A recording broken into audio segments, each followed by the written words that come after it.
स्वरूपायत तस्मात् त्वं जय देवी रक्ष धरणीं गौरी प्रसीदस्व नः। श्रीमन्नारायण नारायण नारायण श्रीमन्नारायण नारायण नारायण भजमन नारायण नारायण नारायण भजमन नारायण नारायण नारायण बोलो नारायण नारायण नारायण बोलो नारायण नारायण नारायण गाओ नारायण नारायण नारायण गाओ नारायण नारायण नारायण श्रीमन्नारायण नारायण नारायण श्रीमन्नारायण नारायण नारायण भजमन नारायण नारायण नारायण भजमन नारायण नारायण नारायण लक्ष्मी नारायण नारायण नारायण लक्ष्मी नारायण नारायण नारायण बद्री नारायण नारायण नारायण बद्री नारायण नारायण नारायण श्रीमन्नारायण नारायण नारायण श्रीमन्नारायण नारायण नारायण भजमन नारायण नारायण नारायण भजमन नारायण नारायण नारायण बोलिए वृंदावन बिहारी लाल की जय धर्म की जय हो अधर्म का प्राणियों में सद्भावना विश्व का कल्याण हो गो हत्या बंद हो गौ माता की जय हो परम पूज्य धर्म सम्राट स्वामी श्री करपात्री जी महाराज की जय हो गंगा मैया की जय हो जगदम्बा मैया की जय हो श्री कृष्ण कन्हैया लाल की जय हो श्री राजा रामचंद्र भगवान की जय हर हर महादेव हर हर महादेव भगवत कृपा मूर्ति वंदनीय संत महानुभाव,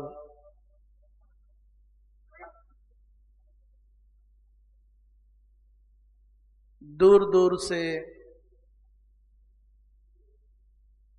जैसे मान सरोवर पर दसों दिशाओं से चल करके हंस आ जाते हैं, तद्वत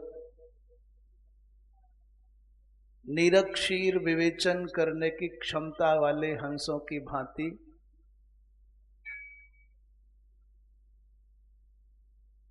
गीता भवन रूपी मान सरोवर के इस पावन तट पर सत्संगाभिलाषा में आए हुए सभी सुधी श्रोता महानुभाव,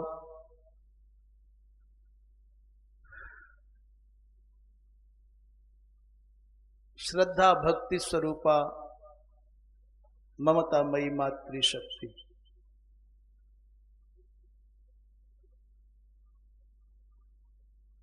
देवी पुराण अर्थात महाभागवत के माध्यम से जो भगवत चर्चा चल रही है, उसमें प्रसंग चल रहा था। सब देवताओं ने भगवान शंकर माता पार्वती से निवेदन किया, प्रभु इस तारकासुर के अंत के लिए आपको अनुग्रह करना चाहिए। ब्रह्मादिक देवताओं ने भगवान शंकर और माता पार्वती की जो स्तुति की है उसमें एक भाव ये भी है, त्वं स्वेच्छा वशतः कदा प्रतिभवस्यंशेन शंभु पुमान। और स्त्री रूपेण शिवे स्वयं विहरसि त्रैलोक्य सम्मोहिनी, शैवत्वं निज लीलया प्रतिभवन कृष्ण कदाचित् पुमान। अशंभुम संपरिकल्प्य चात्म महिषीम राधाम रमस्यंबिके। कल हमने अति संक्षेप में संकेत दिया था कि भगवान शंकर ही भगवती श्री राधा के रूप में वृषभानुनंदिनी बनकर के ब्रजमंडल को केंद्र बना करके लोक कल्याण के लिए अवतरित हुए, और भगवती पार्वती भगवती महाकाली ही भगवान कृष्ण के रूप में आई। तो ये कथा तो विस्तार से आगे आएगी, जब प्रसंग आवेगा तब सुनाएंगे। अभी तो स्तुति भाग की चर्चा कर लें। क्या कह रहे हैं देवता?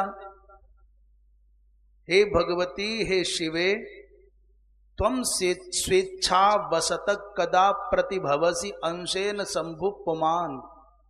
अर्थात देवी, आप ही कदाचित स्वेच्छा वशतः, स्वेच्छा वशतः माने अपनी इच्छा से, परेच्छा से नहीं, विवशता में नहीं, पराधीनता में नहीं। भगवान राघवेंद्र के लिए तुलसीदास जी महाराज कह रहे हैं, निज इच्छा निर्मित तनु। निज इच्छा निर्मित तनु माने अपनी इच्छा से, और उसी भाव को कहते हैं त्वं स्वेच्छा वशतः। स्तुति करने वाले कौन? ब्रह्मा जी, भगवान विष्णु आदिक आदिक। कदाचित हे मां, हे विश्व विमोहिनी मां, स्वेच्छया कभी आप पुरुष रूप में शिव बन जाती हैं। प्रतिभवसि अंशेन शंभु पुमान। और स्त्री रूपेण किम बोले? शिवे स्वयं विहरसि त्रैलोक्य सम्मोहिनी। त्रिभुवन मोहनी त्रिपुर सुंदरी ललितांबिका बनकर के तुम ही शिवे स्त्री रूप से भाषित होती हो, और तुम ही कभी कभी महादेव के रूप में भाषित होती हो। और शैवत्वम निज लीलया प्रतिभवन कृष्ण कदाचित पुमान। ब्रह्मा जी और विष्णु प्रमुख हैं जिन देवताओं के मंडल में, उन देवताओं के द्वारा भगवती को ये स्तवन किया जा रहा है कि तुम ही कभी निज लीलया, अपनी लीला के द्वारा, कदाचित पुमान भवती, कभी तुम कृष्ण बन जाती हो। और शंभुम परिकल्प चात्म महिषीम। तो जब आप कृष्ण बन जाती हो तो श्रीमती, बोले शंकर जी को श्रीमती बना लेती हो। शंभुम संपरिकल्प चात्म महिषीम राधाम रमस्यंबिके। कभी कभी कुछ कुछ बड़ी संकीर्ण मानसिकता के तथाकथित कोई बुद्धिजीवी है, कोई निराकारोपासक है, कोई मूर्ति पूजा निंदक है, और दावा करेंगे हम वेदोपासक हैं, वेदों के समर्थक हैं, वेदवादी हैं। अरे कोई इस्लाम को मानने वाला हमारे देवत्व पर, देववाद पर, अवतारवाद पर उंगली उठावे तो कुछ समझ में आवे कि मूर्ख है, नहीं जानते हैं। कोई म्लेच्छ, कोई यवन आदि किसी को परंतु क्या कहें, कितने यवनों को भगवान कृष्ण और राधिका के पावन स्वरूप में इतनी आस्था हो गई कि उनका यवनत्व चला गया, मिलेच्छत्व चला गया, और वो भगवान राधा कृष्ण के चरणाश्रित हो गए। परंतु आश्चर्य इस बात का है, कैसे कैसे लोग हैं, कहते राधा का तो नाम कहीं है ही नहीं, काल्पनिक है राधा। जब कुछ सिरफिरे लोग तथा कथित बुद्धिमान बनने वाले लोग, बुद्धिजीवी बनने वाले लोग, बड़े समझदार जैसे दिखने का नाटक करने वाले लोग ऐसा कहते हैं, तब हंसी आती है। अष्टादश पुराणात्मक साहित्य के रहते ये बड़ा दुस्साहस है ऐसा कह पाना। तो तर्क क्या है उनके पास? बोले महाभारत में नाम नहीं है राधा जी का। दूसरा तर्क उनके पास में है, श्रीमद् भागवत में नहीं है राधा जी का नाम। तो बेचारे सनातनी भोले भाले डरे डराए। अब महाभारत में राधा जी का नाम नहीं है और भागवत जी में नाम नहीं है, तो महाभारत वाली बात तो छोड़ दी, किनारे कर दी, उसकी तो चिंता की नहीं। बस भागवत में राधा जी का नाम नहीं होगा तो बड़ा गड़बड़ हो जाएगा, इसलिए पूरी मेहनत की, पूरी कसरत की और ढूंढ ढांड करके 2-3 जगह राधा जी को ले आए। नहीं नहीं, भागवत जी में राधा जी का नाम है। हम कहते हैं जब ऐसा आक्षेप लगाने वाले कहें कि भागवत में राधा जी का नाम नहीं है, तो छाती ठोक करके कहना चाहिए कि तू 1-2 जगह की बात करता है, केवल बाहर से नाम नहीं है।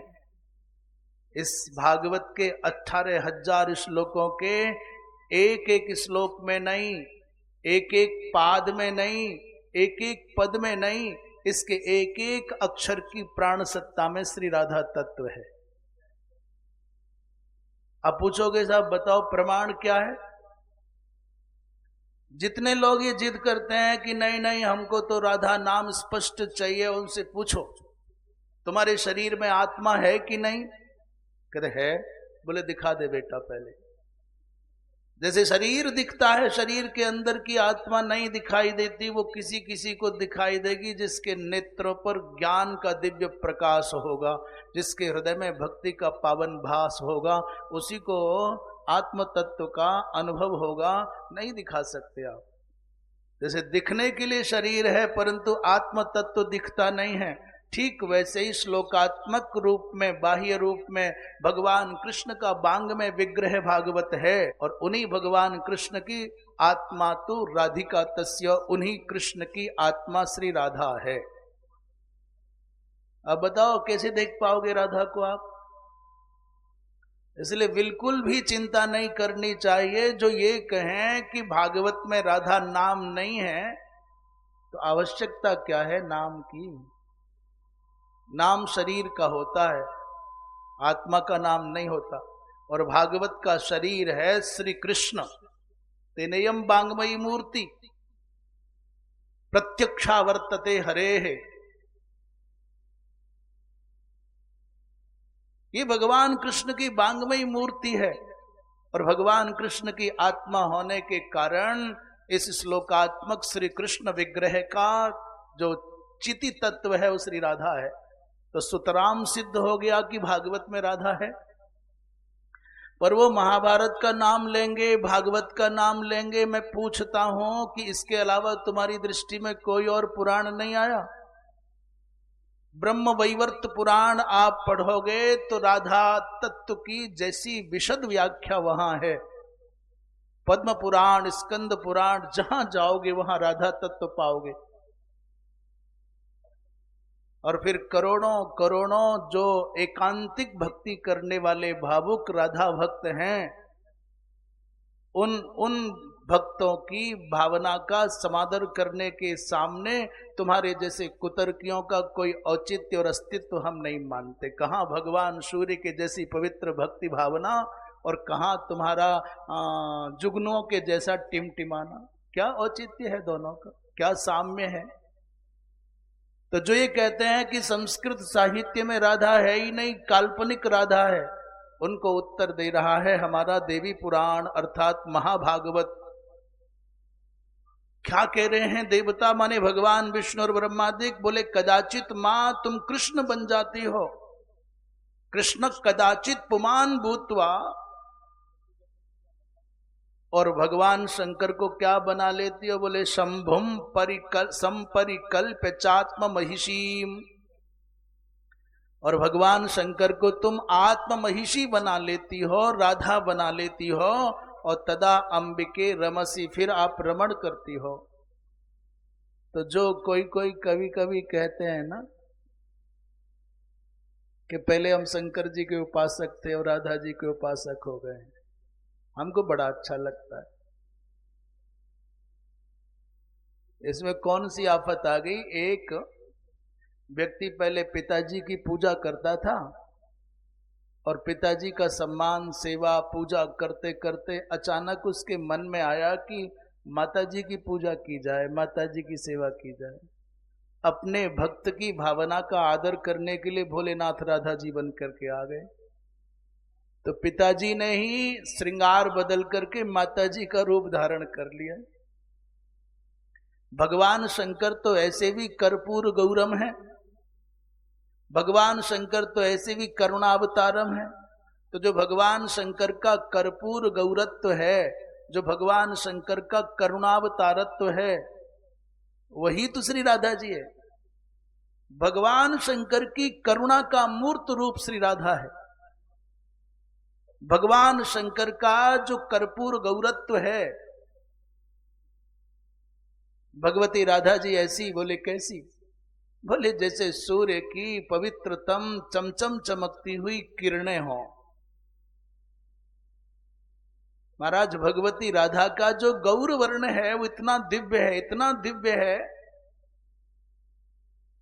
और उस पर भगवान कृष्ण सांवले सलोने माने भगवती कालिका ही कृष्ण बन करके आई। तो इतना दिव्य छवि है दोनों की, युगल जो दर्शन की भावना है। तो हम उनके चक्कर में पड़ गए जो कहते राधा नहीं। अरे भाई, राधा तत्व को समझने के लिए आराधना करनी पड़ती है, कुतर्क नहीं करना पड़ता। बहुत सारे लोग बुद्धि के बल पर इतने अभिमानी हो जाते हैं कि तर्क के बल पर जानेंगे। तर्क तर्क तर्क, तर्क का अर्थ है कर्तना। तर्क माने कर्त को तर्क कहते हैं। काटने वाली वृत्ति का नाम तर्क है। और भक्ति काटने वाली वृत्ति से नहीं होती, भक्ति होती है संधायिनी भावना से। श्रद्धा के बल पर भक्ति होती है और श्रद्धा के बल पर ही समाधान पाया जाता है। तर्क के बल पर कोई समाधान नहीं हो सकता। क्यों? बोले कहा जाता है तर्को प्रतिष्ठा। तर्क बहुत देर तक आपको शांति और समाधान न देगा।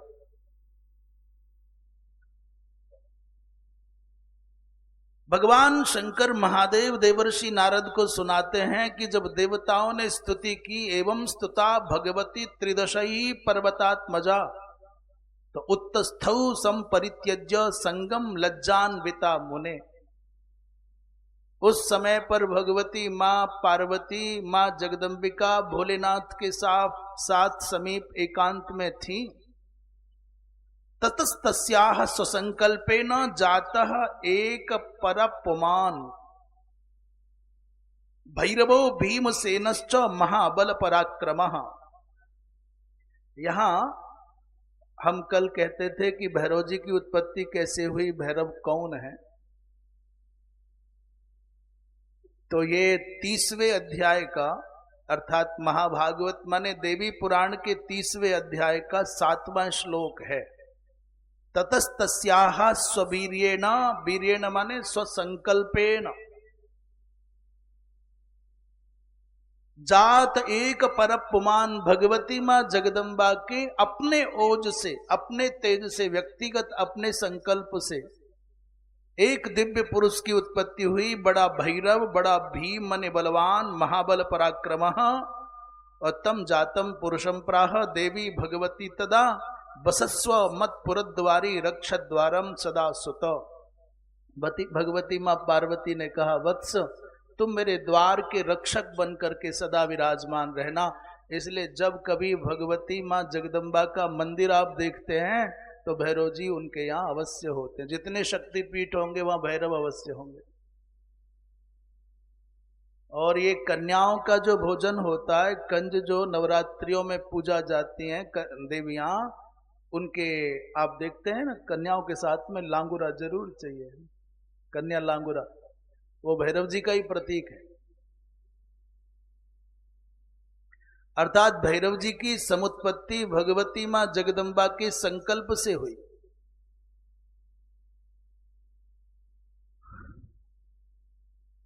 सबसे कठिन जो प्रसंग है पूरे पौराणिक साहित्य में स्कंद जी महाराज की समुत्पत्ति से संबंधित है।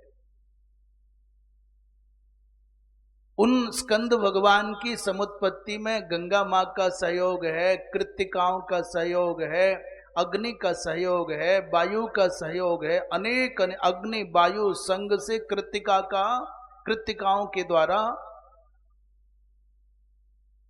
भगवान शंकर का जो दिव्यांश है, दिव्य तेज है,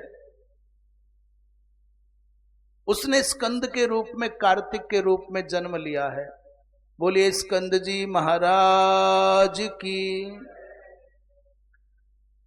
द्वादशैर बाहुभिर युक्तो द्वादशाक्ष षडाननः। स्कंद जी महाराज के व्यक्तित्व का वर्णन करते हुए कहते हैं कि द्वादशैर बाहुभिर युक्तः। स्कंद जी महाराज के 12 भुजाएं हैं और द्वादशाक्ष माने 12 ही उनके नेत्र हैं और षडाननः माने उनके 6 मुख हैं। ऐसा गौर वर्ण है स्कंद जी महाराज का, जैसे उद्दीप्त चमकता हुआ स्वर्ण हो। प्रसन्न मुख पंकजा, उनके मुख पर सर्वदा, मुख कमल पर प्रसन्नता खिली रहती है।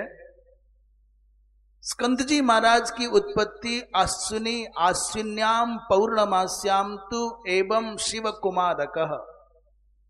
आश्विन मास की पूर्णिमा, अर्थात आश्विन मास की पूर्णिमा क्या हुई? आसौज की पूर्णिमा क्या बनी? शरद पूर्णिमा को स्कंद जी महाराज का अवतार हुआ है। जातवान ब्रह्मलोकेशौ तारकारिर महाबल। ब्रह्मलोक में इनका प्रादुर्भाव हुआ। इनका नामकरण संस्कार ब्रह्मा जी महाराज ने कार्तिकेय किया है। कृत्तिका गर्भ जातत्वात् कार्तिकेयेति चाख्या कहते हैं। कृत्तिकाओं ने भी इनका पालन पोषण किया, षड कृत्तिकाओं ने, इसलिए इनका नाम अनेक नामों में जो कार्तिकेय एक नाम है वो कृत्तिकाओं के कारण है। दूसरा कहते हैं षडानन माने इनके 6 मुख होने के कारण 6 कृत्तिकाओं के मन में यह भाव था कि मेरे पुत्र मेरा स्तन्यपान करें, मेरा स्तन्यपान करें। तो इस सद्यः जात शिशु ने षड मुख धारण करके षड कृत्तिकाओं को मातृत्व का सुख दिया, इसलिए इनको षडानन भी कहा जाता है। षाण मातुरश्चास्य नाम लोके भविष्यति। और स्कंद नाम तो आप जानते ही हैं। अध्यायमेतम गिरिजा सुतस्य जन्म प्रसंगम परिपाठयन्ति ये। कहते हैं इस अध्याय का, इस प्रसंग का, स्कंदोत्पत्ति संबंधी आख्यान का जो परिपाठयन्ति माने श्रवण कराते हैं, माने पढ़ाते हैं। और एक प्रकार से मानिए व्यास के आसन पर बैठी हुई जो विभूति है वो एक प्रकार से आचार्य है, वो गुरु है। अध्यापक को, आचार्य को, गुरु को सीमित कक्षा में अध्यापन करने के कारण आचार्य माना जाता है, गुरु माना जाता है, शिक्षक माना जाता है, उपदेष्टा माना जाता है। बस इतना समझ लीजिए, बड़ी कक्षा है।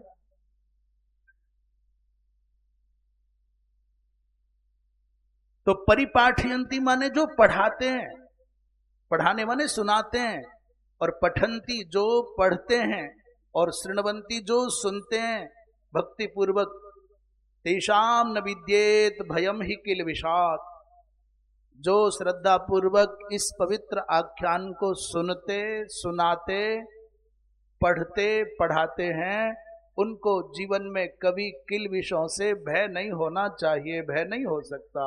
न विद्यते यस्य सुतः समाहितः श्रुत्वा स एनम गिरिजा सुतोद्भवम। क्या कह रहे हैं? बोले जिसके पास कोई संतान नहीं है वो इस प्रसंग को सुन ले। गिरिजा सुतोद्भवम प्रसंगम श्रुत्वा उत्पादयेत पुत्र मशेष सद्गुणम। कहते भैया उसको भगवत कृपा से अपुत्र को पुत्र आदि की प्राप्ति हो जाने की भी फलश्रुति इस आख्यान के द्वारा कही जा रही है। बोलिए वृंदावन बिहारी लाल की। अब सद्यजात कार्तिक कुमार कार्तिकेय को स्कंद जी महाराज को सेनापति बना दिया गया देवसेना का। देवताओं ने ब्रह्मा जी महाराज से कहा कि भगवान अब तो कार्तिक जी महाराज को सेनापति बना दिया जाए। जब सेनापति बनाया तो कार्तिकेय ने कहा कि मारूंगा तारकासुर को अवश्य, परंतु ये तो बताओ कि मेरा वाहन क्या होगा। पातयिष्यामि तम दुष्टम समरे भीम विक्रमम तारकम दैत्यराजंतो वाहनम परिकल्पय। मेरा वाहन बताओ। उसमें ब्रह्मा जी महाराज ने मयूर को, ऐसा सुनने में आता है, मयूर को विशेषतः ब्रह्मचर्य का प्रतीक माना जाता है। अब कितना सच है इतना तो, ये सब तो विषय व्यावहारिक दृष्टि से जो मयूरों के समीप अधिक रहते हैं, मयूरों के व्यवहारिक जीवन को जिन्होंने समीप से देखा है वो जानते होंगे। कहते हैं मयूर में ब्रह्मचर्य का विशेष आधान ब्रह्मा जी महाराज के द्वारा हुआ है। बोले भगवान ब्रह्मा जी महाराज ने मयूर को स्कंद जी महाराज का वाहन निर्धारित किया, निश्चित किया, नियुक्त किया। और तारकासुर के वध के लिए ब्रह्मा जी महाराज ने एक अपूर्व विलक्षण अमोघ शक्ति प्रदान की। तेन शक्ति धरे त्याख्या मवाप्स्यति शिवात्मजः। इसीलिए स्कंद जी महाराज का एक नाम शक्तिधर हो गया, मयूर वाहन हो गया। जब युद्ध की घोषणा हुई तो दोनों पक्ष अपने अपने चतुरंगिणी सैन्य दल को लेकर के, चतुरंगिणी सेना को लेकर के युद्ध क्षेत्र में पधार गए। एक तरफ देवसेना का नेतृत्व कर रहे हैं स्कंद जी महाराज, बहुत छोटे से बालक हैं। स्कंद पुराण आदि में तो वर्णन आता है 7 दिन की अवस्था के बालक हैं स्कंद जी महाराज। कहो सुन रहे हो कि नहीं सुन रहे हो? कितने दिन के? केवल 7 दिन, 7 दिवसीय हैं।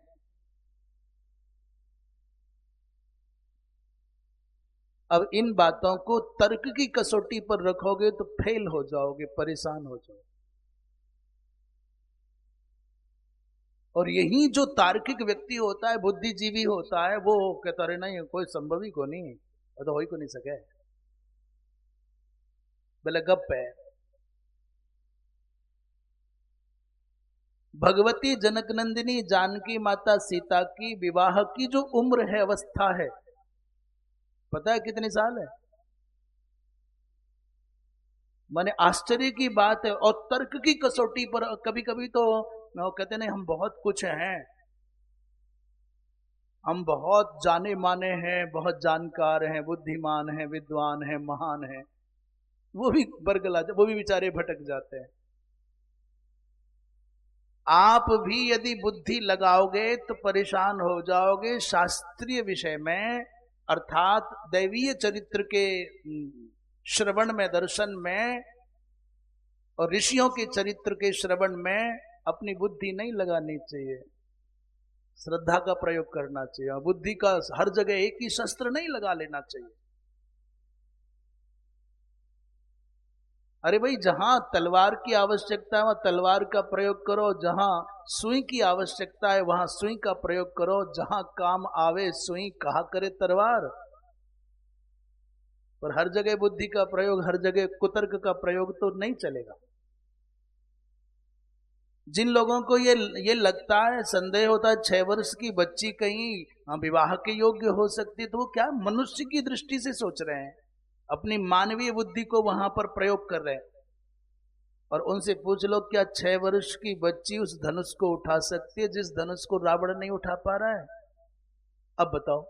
तो कहेंगे रे उठाया कोई प्रमाण है क्या? तो उनसे पूछ लो नहीं उठाया तो कोई प्रमाण है क्या? तो वहीं पे था क्या? तेरी माताजी पिताजी वहीं थे क्या? तात्पर्य क्या है? 6 वर्ष का वो जो समय है, अभी फिर परेशान हो जाएंगे। सुखदेव जी महाराज माता के गर्भ से प्रकट हुए और उठ करके चल पड़े। कहीं दुनिया में मनुष्य के यहां ऐसा संभव है क्या? और अकेले सुखदेव जी महाराज नहीं चल पड़े, कोई और भी चला क्या? माता के गर्भ से जन्म लिया और चल पड़ा हो, कोई और भी उदाहरण है? अष्टावक्र जी चल पड़े? चले हो ना चले हो, परंतु बोले तो पक्का पक्का है, और बोले तो जन्म से पहले ही थे। चले कि नहीं चले इसका तो कोई प्रमाण नहीं है, पर यह पक्की बात है, आपकी बात इतना सच है कि माता के गर्भ में रहते रहते सर्व वेदों का सार जान गए थे। पर एक उदाहरण है जो माता के गर्भ से प्रकट हुआ और चल पड़ा, और प्रायः ये लीला भगवान भी नहीं कर पा रहे हैं। बताओ कौन सुखदेव जी के अलावा कौन है? हम आपकी परीक्षा नहीं ले रहे, और हम ये भी नहीं बताना चाहते, जताना चाहते कि आपको पता नहीं है। केवल हम तो आप पूछ पूछ करके आपके चित्त में जिज्ञासा उत्पन्न करना चाह रहे हैं कि तुम चाहो, तुम सोचो, और जब चाहोगे तब जो जो उत्तर मिलेगा वो टिक जाएगा। सुखदेव जी महाराज के पिताजी कौन है?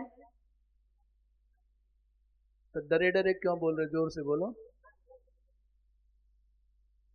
बताना। वेदव्यास जी महाराज माता के गर्भ से प्रकट होते ही चले कि नहीं चले?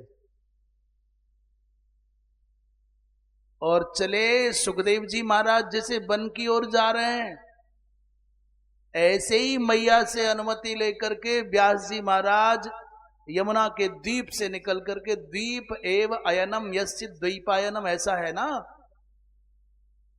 वो व्यास जी गए, हाथ में कमंडल भी है, कुसा भी है, सब तैयार होके आए थे तपस्या करने के लिए। और मैया से कहा कि मां जब तुमको आवश्यकता पड़े याद कर लेना, मैं जाता हूं साधना करने के लिए। तो अकेले सुखदेव जी महाराज नहीं चले जन्म लेते, इनके पिताजी भी चले, तो खानदानी मामला है।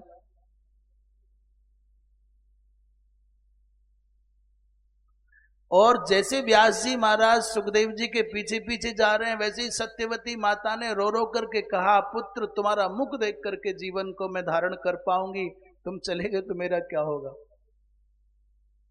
तो व्यास जी महाराज सांत्वना दे करके गए, समझा करके गए।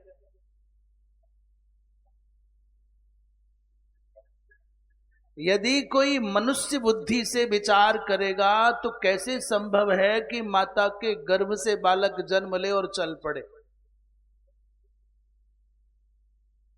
यदि कोई मनुष्य की बुद्धि से विचार करेगा तो कैसे संभव है कि 7 दिन का बालक सेनापति हो जाए और तारकासुर जैसे विश्वव्यापी आतंक के प्रतीक दुरात्मा का वध कर दे? क्यों संभव नहीं लगता? क्योंकि हम मनुष्य बुद्धि की सीमाओं के अंदर बंधे होकर के सोचते हैं। और यही आप विचार कर लो कि भगवदीय शक्ति का 1 दिन क्या और 1000 दिन क्या।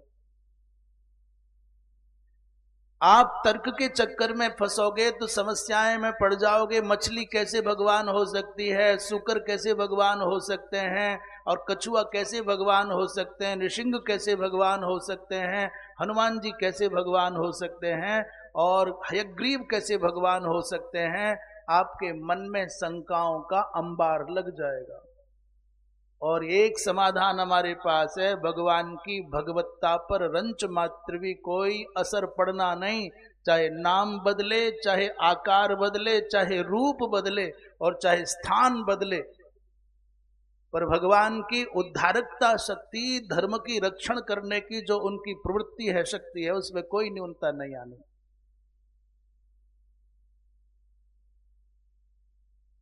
तो जिनको सीता जी के प्रति संदेह होता है, उनको मोटा मोटा समाधान तो ये है कि 6 वर्ष धरती की गर्भ से जनक जी को मिली जिस दिन, उस दिन से लेकर के ही तो 6 वर्ष गिने हैं। पर इस धरित्री की कोख में कितने वर्षों तक भगवती रही है, इसको कौन गिनेगा? उसकी गणना कौन करने जाएगा कि धरती के गर्भ में कितने वर्षों तक रही? पर छोड़ो इस बात को भी, हम तो पूछते हैं कि भगवती मां सीता सामान्य कन्या है कि भगवती जगदम्बा है? सामान्य कन्या है तो तुम्हारे पेट में क्या दर्द है जिसकी कन्या है वो जाने, तुम तो अपने घर बैठो। और यदि भगवती जगदम्बा है तो तुम्हारे पेट में दर्द हो से क्या फर्क पड़ना है। कहते हैं पानी में जो जल विद्युत हो, जब टरबाइन डालते हैं तीव्र तरंगें उत्पन्न होती है, उससे विद्युत का सृजन होता है। जल विद्युत या कोयला विद्युत जो भी है, आप ये कहो नहीं ये तो 5 मिनट पहले की अभी अभी की बिजली एक करंट नहीं मारेगी,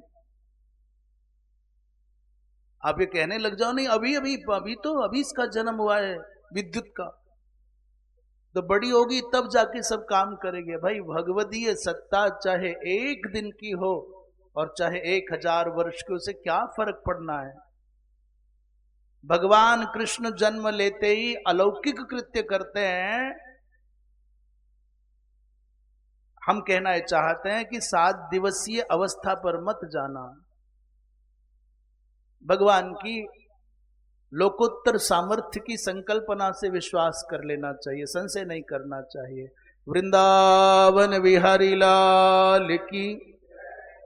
तो दोनों ओर की सेनाएं जब सज धज करके पहुंच गईं, तारकासुर ने सुना कि ये देवता किसी छोटे से बालक को अगुआ बना करके ला रहे हैं, तो खूब जोर से हंसा। बोले अनेकों बार शंकर पराजित हुए हैं, अनेकों बार विष्णु पराजित हुए हैं, अनेकों बार इंद्रादिक देवता मुंह की खा करके गए हैं और लज्जा नहीं है, छोटे से बच्चे की ओट करके ढाल बना करके लड़ने आ रहे।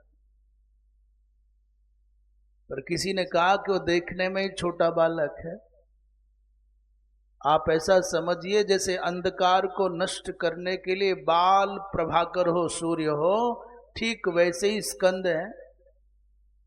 परंतु सोचा कि चलो चल करके देखें, तो स्वर्ण विमंडित रथ पर आरूढ़ हुआ है और उसके रथ में सिंह बाहध्वजैश्चित्रैः पताकिभिरलंकृतम्। उसके रथ में पता है कौन जुड़े हैं? बोले उसके रथ में सिंह जुड़े हुए हैं।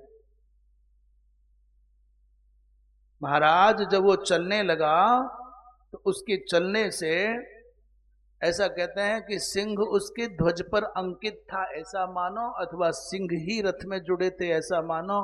पर जब चला तो सहसा अपशकुन होने लगे। कई लोग कहते हैं नहीं अपशकुन का कोई महत्व नहीं है।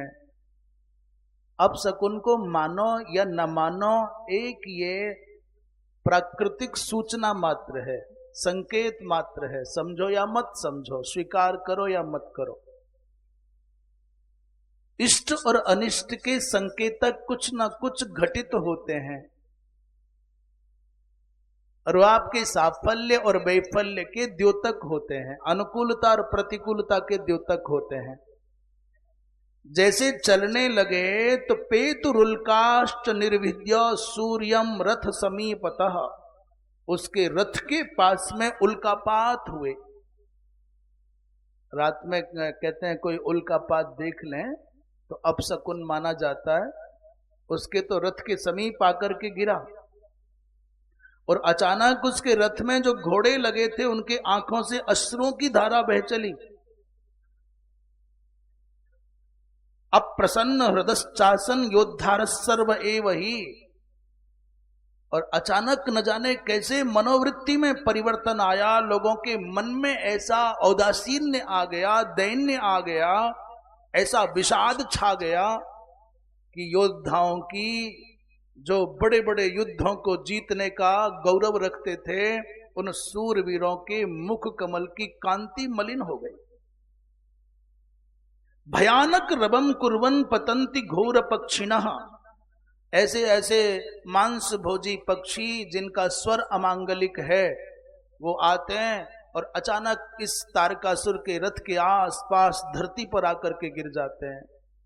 इस प्रकार के अनेक अनेक भयानक अपशकुनों को जानते हुए भी, देखते हुए भी भावी वशात अथवा अभिमान के कारण दो बातें होती हैं। उस समय लगता है कि कौन मेरा क्या कर लेगा। ये देवता यही जो अनेकों बार मार खा करके गए हैं, क्या बिगाड़ पाएंगे? ये अभिमान भी होता है। और दूसरी बात, जैसा होना होता है वैसी मनोवृत्ति बन जाती है मनुष्य की, वो स्वीकार नहीं कर पाता।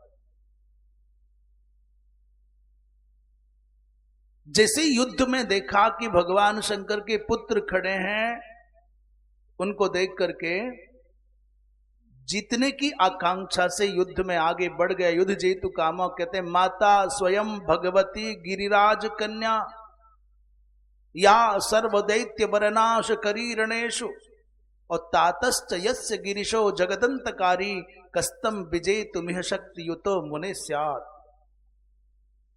सूत जी महाराज कहते हैं महात्माओं, भगवती जगत जननी जगदंबिका जो बड़े बड़े दुष्टों का दमन करने वाली है, जो सर्वदैत्य बरनाश करी है, वो स्वयं भगवती जगदंबिका जिसकी संरक्षिका हो, और तात माने पिताजी गिरीश भगवान शंकर जगदंतकारी हों, जगत के अंत करने वाले हों, भला उन दोनों के पुत्र स्कंद को कौन संसार में जीत सकता है, कौन पराजित कर सकता है।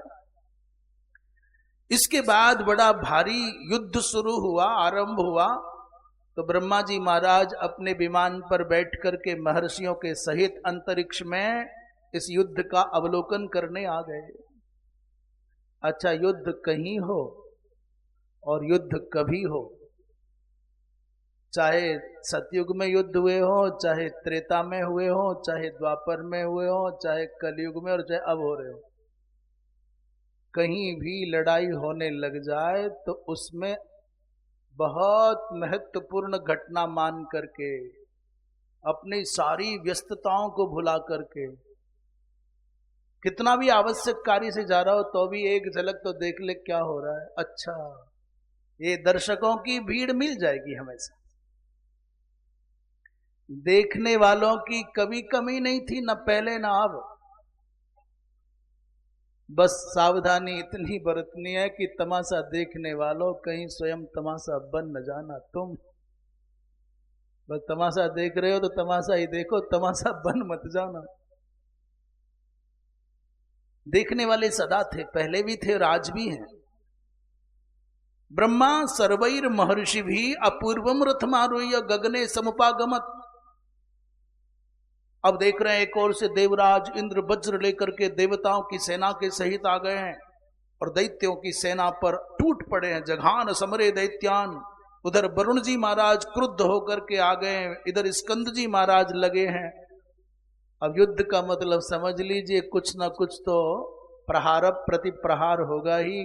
कभी इधर के लोग भारी पड़ते हैं, कभी उधर के लोग भारी पड़ते हैं। इनके शस्त्रों को वो काट देते हैं, उनके शस्त्रों को ये काट देते हैं। अंत में तारकासुर ने क्या सोचा, युद्ध भूमि में जब बड़ी भारी ततशक्तिम समादाय रत्न दंडाम सुदारुणाम और सेनान्यम प्रतिचिक्षेप तारक क्रोध मूर्छितः। जब देखा तारकासुर ने कि ये देखने में बालक लगता है परंतु ये तो बड़ा भयावह है, इसको नियंत्रण में कर पाना संभव नहीं है, तो बड़ी भयंकर शक्ति का प्रयोग किया। उस शक्ति को देख करके ब्रह्मा जी महाराज कहने लगे स्वस्तिर भवतु स्वस्तिर भूयात्। दिव्य ऋषि महर्षि सब कहने लगे हे प्रभो कल्याण हो शुभम भवतु। परंतु भगवान स्कंद के सामने जाते ही तारकासुर की छोड़ी हुई शक्ति पल भर में भस्म होकर के नष्ट हो गई। आकाश मंडल से पुष्पों की वर्षा होने लगी। ब्रह्मा जी महाराज कार्तिक के ऊपर माने स्कंद जी के ऊपर पुष्पों की वर्षा करने लगे। प्रशंस च पुष्प वृष्टि मवा किरण, देवताओं ने पुष्पों की वर्षा करना आरंभ कर दिया। ब्रह्मा जी महाराज स्कंद भगवान की प्रशंसा करने लग गए। इंद्र ने अपना वज्र छोड़ा, कितना शक्तिशाली है तारकासुर। तारकासुर के सामने चक्र की नहीं चलती, शंकर भगवान विष्णु के सुदर्शन चक्र की नहीं चलती, भगवान विष्णु के सुदर्शन चक्र की नहीं चलती, भगवान शंकर के त्रिशूल की नहीं चलती, देवराज इंद्र के वज्र का कोई प्रभाव तारकासुर के ऊपर नहीं पड़ता। इसका मतलब आप ऐसा मत समझना कि चक्र दुर्बल हो गया, तारकासुर बलवान हो गया। शंकर जी का त्रिशूल निष्फल हो गया और तारकासुर बलवान हो गया। इंद्र का वज्र व्यर्थ है, कुंद हो गया, तारकासुर बलवान, ऐसा अर्थ मत लगाना। तो फिर लगाएं कैसे? दिख तो यही रहा है। जब तक तारकासुर के पुण्यों का कवच उसके ऊपर है, तब तक इस तपस्या की मर्यादा का आदर भगवान शंकर को, भगवान विष्णु को भी करना ही होगा। और यदि उसकी तपस्या के कवच का भेदन भगवान करने लग जाएं तो फिर तपस्या का महत्व क्षीण हो जाएगा। इसलिए कभी कभी बुरे व्यक्ति को देख रहे हैं, सब जान रहे हैं कि अनीति कर रहा है, अत्याचार कर रहा है, चुन चुन करके पाप करता है, और फिर भी इसका कोई कुछ नहीं बिगाड़ पा रहा है। वो मनुष्य का बिगाड़ना नहीं है। जब तक मनुष्य के पाप नहीं, जब तक मनुष्य के पुण्य क्षीण नहीं होंगे और पापों का घट पूर्ण नहीं होगा, तब तक ये घट फूटने वाला नहीं है। ऐसा मत समझना कि रावण के समय में बड़े बड़े महात्मा तपस्वी नहीं थे, सामर्थ्यवान नहीं थे। एक से बढ़कर के एक विलक्षण महर्षि जो एक हुंकार मात्र से भस्म करने की सामर्थ्य रखते थे, परंतु जो विधान है, जो निश्चित हो गया है कि इस पद्धति से यहां तक परिणति तक ये चरित्र पहुंचना है, ऋषि महर्षि व्यवस्थित जो कार्य पद्धति है उसका उल्लंघन नहीं करते, सब जानते हुए, सब जानते हुए उल्लंघन नहीं करते। अब स्कंद जी महाराज ने देखा कि तारकासुर सबको पीड़ित कर रहा है, तो उन्होंने ततशक्तिम समादाय ब्रह्म दत्त शक्ति को लिया, और जैसे ही तारकासुर के ऊपर संकल्प करके स्कंद भगवान ने शक्ति का प्रहार किया, तो पपात धरणी पृष्ठे धरणी मनुनादयन, धरती को कपाते हुए तारकासुर धरती पर गिर गया और प्राणांत हो गया। बोलिए वृंदावन बिहारी लाल की। अब जब तारकासुर को मारा तो बहुत समय तक अभिनंदन, सारे दैत्य, पता है क्या होता है, सर्दियों के दिनों में चारों ओर धरती, आकाश, दिशाएं, वृक्ष, वस्तु, व्यक्ति सब ठंडे हो जाते हैं। जिसको छुओगे वही ठंडा, और ठंडा इतना ठंडा कि लगेगा बर्फ है। और तो और दुश्मनी निभाते अपने घर की दीवारें भी, अपने घर का फर्श भी, अपने घर के बिस्तर भी, अपने कपड़े तक, सब ठंडे ही ठंडे। और जरा गर्मी आ जाए तो हर वस्तु, हर व्यक्ति, हर पदार्थ, स्थान, ये निगोड़ी हवा भी गरम गरम होके आती है। तब लगता है ये पेड़ों के पत्ते भी गर्म हो गए, पेड़ भी छांव नहीं दे रहे, शांति नहीं दे रहे। दुनिया में कुछ नहीं बदलता। आप सोचो कि ये वृक्ष बदल गए, ये जल बदल गया, कुछ बदल गया? नहीं, कुछ नहीं बदल। यही जो पूरी दुनिया सनातनी दिखाई देती है ना, यही आर्य समाज के प्रवर्तक महोदय श्री दयानंद सरस्वती जी का जब कालखंड था, तो यही सनातनी, सब बुद्धिजीवी सनातनी, धम्म धम्म सब आर्य समाजी हो रहे थे। कहीं ऊपर से आसमान से आर्य समाजी विद्वान लेके आए थे क्या दयानंद जी महाराज? आपके हमारे पूर्वज ही दयानंद जी की प्रतिभा से प्रभावित होकर के उनका अनुगमन करने लगे। और दयानंद जी के जाने के बाद कुछ नई सनातनी वर्ग में प्रतिभाएं आई, तपस्वी महापुरुष आए, तो उनके प्रभाव से लोग वापस सनातनी हो गए, लौट आए। जिस समय महात्मा बुद्ध का समय था, पूरे भारतवर्ष में, और दुनिया भर की तो क्या जाने हम, पूरे भारतवर्ष में आपको बुद्धम शरणं गच्छामि, धम्मम शरणं गच्छामि, और तीसरा क्या, ये तो बहुत जरूरी मंत्र है, इसे पढ़ो बाँचो। बोले बुद्धम शरणं गच्छामि, धम्मम शरणं गच्छामि, एक बार को भूल जाओ, बोलो क्या, अरे बोलो तो सही। हाँ, संघम शरणं गच्छामि चल रहा है। महाराज पूरे भारतवर्ष में मंदिर, वो मंदिर थे पर मूर्तियां न थी, मूर्तियां होंगी तो पूजा न थी। वेद थे, मंत्र यथावत थे पर मंत्रों के उच्चारण करता न थे। तीर्थ वैसे ही थे पर तीर्थों की महिमा बताने वाले घट गए थे। तो कोई आसमान से बौद्ध नहीं आए। महात्मा बुद्ध, भगवान बुद्ध के वैलक्षण्य से प्रभावित होकर के, अभिभूत होकर के लोग उनका अनुकरण करने लगे और लगता था अब दुनिया में बौद्धों के अलावा कुछ नहीं है, अब सब खत्म हो गया।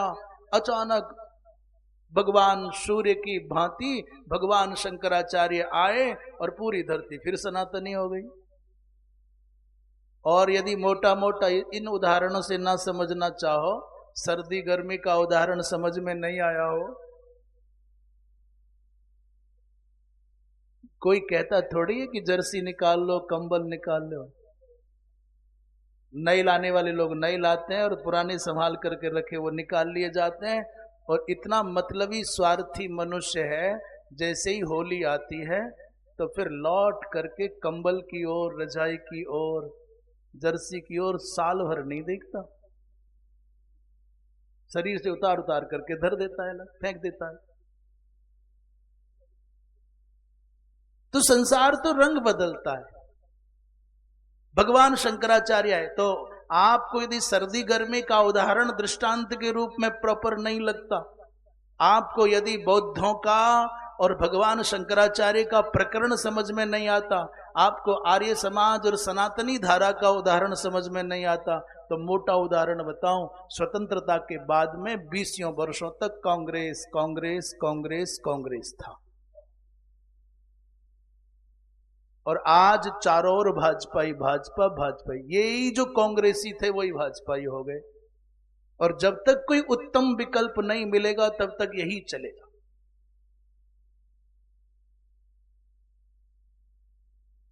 एक रंग में जो तारकासुर के आतंक से आतंकित समाज दबा हुआ था, वो देवताओं की विजय होने के बाद अद्भुत वातावरण में बदल गया। स्कंद जी महाराज की जय जयकार होने लगी, अभिनंदन होने लग गए।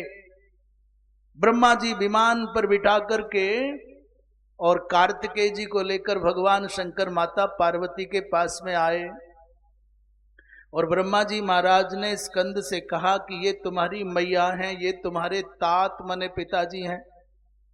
वत्सते जननीयम ही जगद्वंद्या सुरेश्वरी, पिता तेयम महादेवो जगद्वंद्य शुभप्रदः।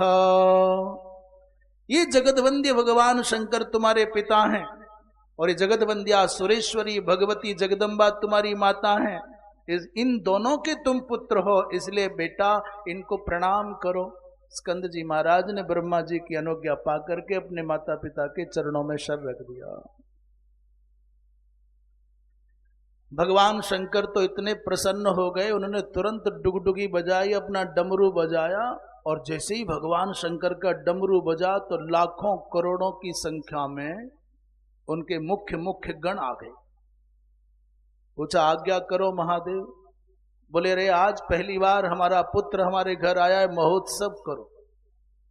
ये जो प्रसन्नता के अवसरों पर स्वजनों को, इष्टजनों को, बंधु बांधवों को बुला करके उत्सव करने की परंपरा है, आज की नहीं, अनादि है। भगवान शंकर ने क्या किया? कृत्वांके भगवान महेशोपी सुतम प्राप्य, भगवान शंकर ने पुत्र को पाकर के हर्ष निर्भर मानसः बड़े प्रसन्न हो गए और प्रकरोत्सु महोत्साहम सर्वान आहूय दैवतान, सब देवताओं को, ऋषियों को, महर्षियों को, यक्षों को, गंधर्वों को बुला करके बड़ा दिव्य महोत्सव मनाया जाने लग गया। तो भगवान शंकर तो बाहरी व्यवस्था में लग गए और उतने में मैया यशोदा ने, अच्छा मैया यशोदा आ रही है, इतने में मैया पार्वती ने स्कंद भगवान को अपने गोद में बिठा लिया। और माँ का मातृत्व माने माँ का वात्सल्य इतनी भावुक हो गई, स्कंद जी महाराज को अपने अंक में बिठा करके कि दुग्धपान कराने लग गई। इस समय एक बड़ी अद्भुत घटना घट गई। जब भगवती माता पार्वती स्कंद जी महाराज को अपनी गोद में बिठा करके लाड़ लड़ा रही थी,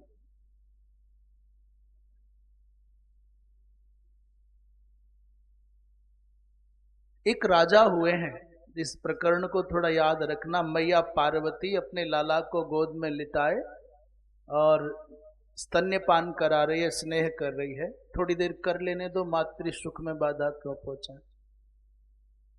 एक राजा हुए जिनका नाम सुद्युम्न है, और सुद्युम्न नाम के राजा की विशेषता क्या है? बोले उनको अपने जीवन के बहुत सारे हिस्से में ऐसा जीवन जीना पड़ा कि वो कुछ दिन मैया बन करके रहते और कुछ दिन बप्पा बन करके रहते। आप समझ रहे हैं? इला नाम की कन्या,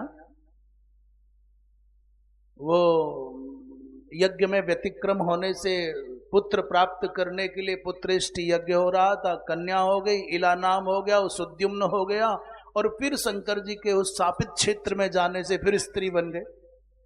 वो सुद्युम्न जी महाराज बहुत समय तक, बहुत वर्षों तक, माने सैकड़ों वर्षों तक, एक वर्ष स्त्री बन करके रहते और एक वर्ष पुरुष बन करके रहते। कई मास मास माने एक एक महीने का विवेचन है, अलग अलग वर्णन है। उस पर नहीं जाते कि महीने महीने भर का परिवर्तन था कि वर्ष वर्ष भर का परिवर्तन था, पर था। तो जिन दिनों माता बन करके रहते उन दिनों भी उनको संतानें हो गई, 100 पुत्र हुए। सुद्युम्न जी महाराज को स्त्री शरीर से 100 पुत्र प्राप्त हुए, और जिन दिनों वो पुरुष बन करके रहते तो राजा बन करके गद्दी पर बैठते तो भी उनको 100 पुत्र हो गए। प्रजा उस राजा का बहुत आदर नहीं करती थी। अभी आजकल क्या स्थिति है पता नहीं, क्योंकि आजकल पता ही नहीं चलता किसी के हैं कि नहीं है। क्या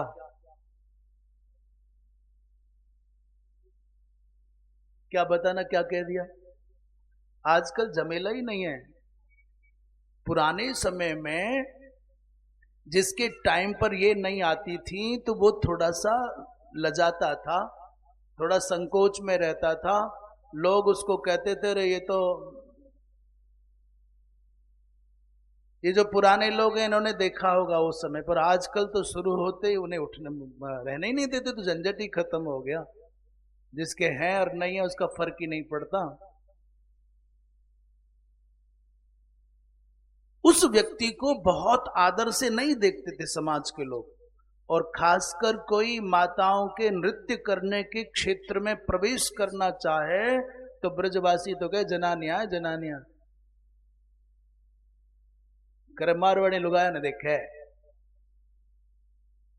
वो तो जनानियां हैं, ऐसा कहकर के उसकी खिल्ली उड़ाते थे। जो माताओं के नाच वाच के क्षेत्र में घुस जाता, देखने लग जाता, ताक झांक करता, अच्छा नहीं मानते थे उसको। एक बार सुद्युम्न जी महाराज से नारद जी ने पूछा कि राजन, तुमने तो मातृ सुख भी जाना है और पितृ सुख भी जाना है। कुछ पुत्र आपके ऐसे हैं जो पिता के रूप में तुमको प्राप्त हुए हैं, और कुछ ऐसे हैं माता के रूप में प्राप्त हुए हैं। इन दोनों में आपको सबसे ज्यादा प्यारे कौन लगते हैं? पिता के रूप में जो संतान मिली वो प्यारी लगती है कि माता के रूप में जो संतान पाई वो प्यारी लगती है? तो राजा ने कहा महाराज, पुत्र संतान तो सभी प्यारी लगती है, वो चाहे ऐसी हो चाहे वैसी हो, सब प्यारी है, बराबर प्रेम है, एक में भी कोई रंच मात्र अंतर नहीं लगता। नारद जी ने कहा नहीं, तो भी विचार करके बताओ कि दोनों में अधिक प्रिय कौन है? उस राजा ने कहा महाराज आप पूछते ही हो, तो जो पुत्र मुझको माता के रूप में प्राप्त हुए हैं वो मुझको बहुत प्यारे लगते हैं। जिनको 9 मास तक अपने गर्भ में धारण किया और लालन पालन किया, तो नारद जी ने कहा बड़े आश्चर्य की बात है कि मातृ रूप में जो संतति पाई वो ज्यादा प्यारी लगती है। तो राजा ने कहा महाराज प्रेम करना पिता नहीं जानता ऐसा नहीं है, पर दायित्व के भार के कारण बेचारा अपने प्रेम को व्यक्त करने के अवसर ही नहीं पाता, वो जता नहीं पाता।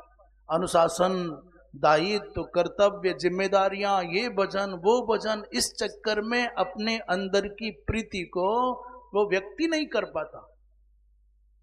और मां चूंकि बालक के बहुत समीप रहती है, उसका प्रेम अधिक उमड़ता है, इसलिए बालक समझते हैं मां ज्यादा प्रेम करती है।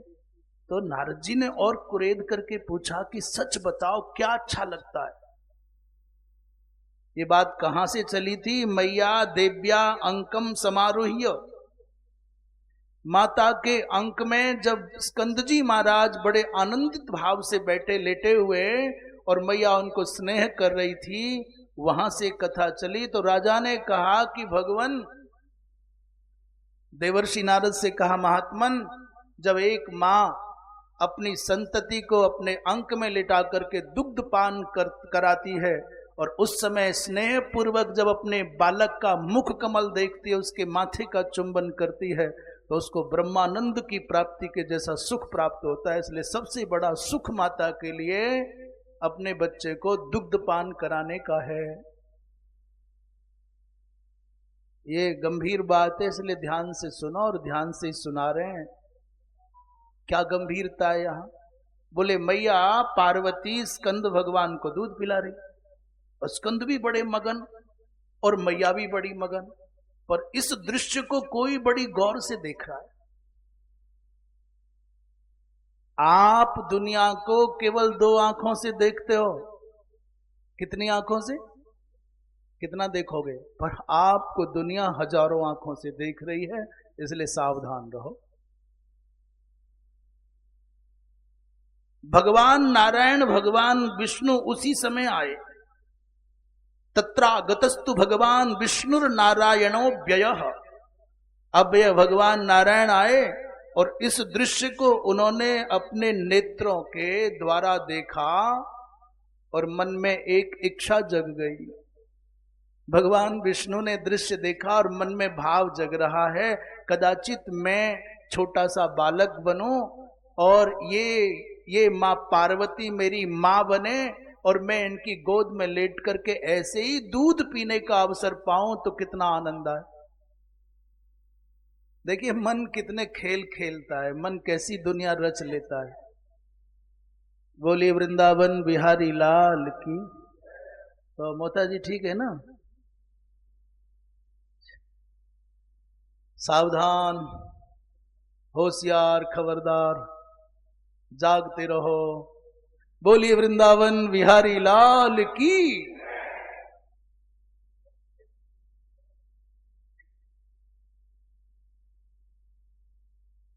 भगवान विष्णु के मन में ऐसा तथाहम अपि चैतस्याः पुत्रताम प्राप्य वै ध्रुवम और अंक मारोह्य प्राश्नामी स्तन्यम परम भावतः।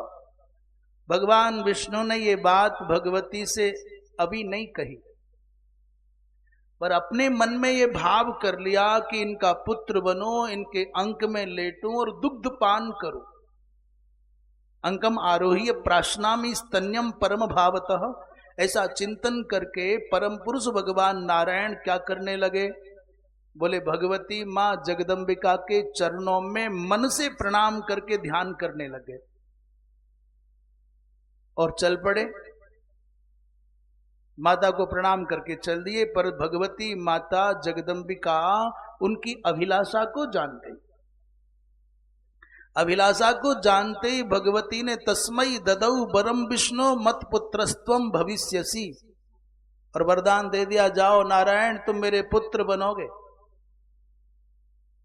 तुम्हारे मन का जो मनोरथ है ये अविलंब पूर्ण होगा, तुमको इस सुख का उपभोग करने का सौभाग्य प्राप्त होगा, ऐसा मैया ने कह दिया।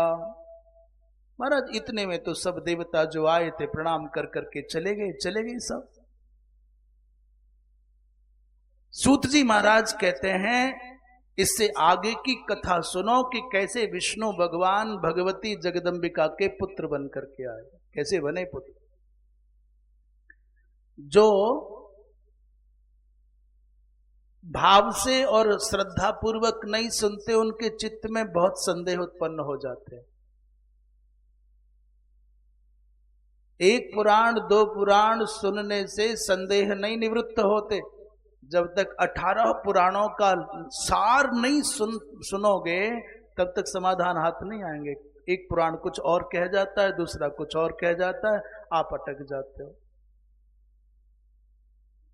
भगवान कृष्ण जो कृष्ण के रूप में है, कई जगह वर्णन आता है, गणेश तत्व है। और जो गणेश जी महाराज हैं वो कौन? बोले विष्णु तत्व ही गणपति है।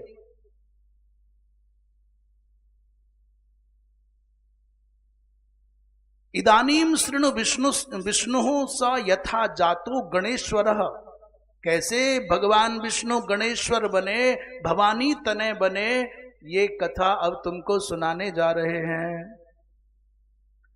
बोले इसके बाद क्या हुआ? भगवान शंकर ने एक दिन मन में सोचा, माता पार्वती से कहा चलो बहुत दिन हो गए कैलाश पर रहते रहते, घूम आते हैं। तो भारतवर्ष में कहीं आए और किसी स्थान पर अपने रहने के योग्य स्थान भवन आदि बना लिया। माता पार्वती को, माता भवानी जगदम्बिका को भवन में छोड़ करके भगवान शंकर चले गए वन में। और मन में क्या भाव था?